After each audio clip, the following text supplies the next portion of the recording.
सातारा जिल्ह्याच्या पश्चिम भागामध्ये जो कोयना जलाशय आहे या परिसरात सध्या मी आहे आणि याच भागामध्ये आपण जर पाहिलं तर तापोळा आणि बामनोलीच्या हा शिवसागर जलाशय परिसरामध्ये सध्या पाणी पातळीमध्ये घट झालेली पाहायला मिळत आहे। मागील महिन्यामध्ये 4 मार्चच्या दरम्यान जवळपास 74 टीएमसी इतका पाणी साठा या भागामध्ये पूर्ण कोयना धरणामध्ये होता आणि आता जर पाहिलं तर पाण्याचा विसर्ग जो आहे तो पायथ्याघरातून वीज निर्मितीसाठी आणि इतर गोष्टींसाठी पाणी विसर्ग केल्यामुळे आता सध्या पाणी पातळीत या भागामध्ये घट झालेली पाहायला मिळत आहे। खरं तर दिवसेंदिवस उन्हाळ्याची धाकता जी आहे ती वाढत असल्यामुळे पाण्याची देखील मागणी जी आहे ती मोठ्या प्रमाणात होत आहे। त्यामुळे मे महिन्यातही हीच पाण्याची पातळी जी आहे ती अजून घटलेली एकूणच पाहायला मिळणार आहे।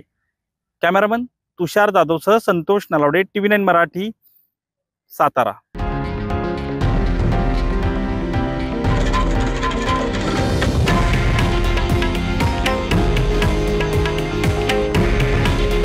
हे आहे देशातील नंबर 1 न्यूज नेटवर्क आणि आपण पाहत आहात TV9 मराठी। काळजी तुमची, हित महाराष्ट्राचं।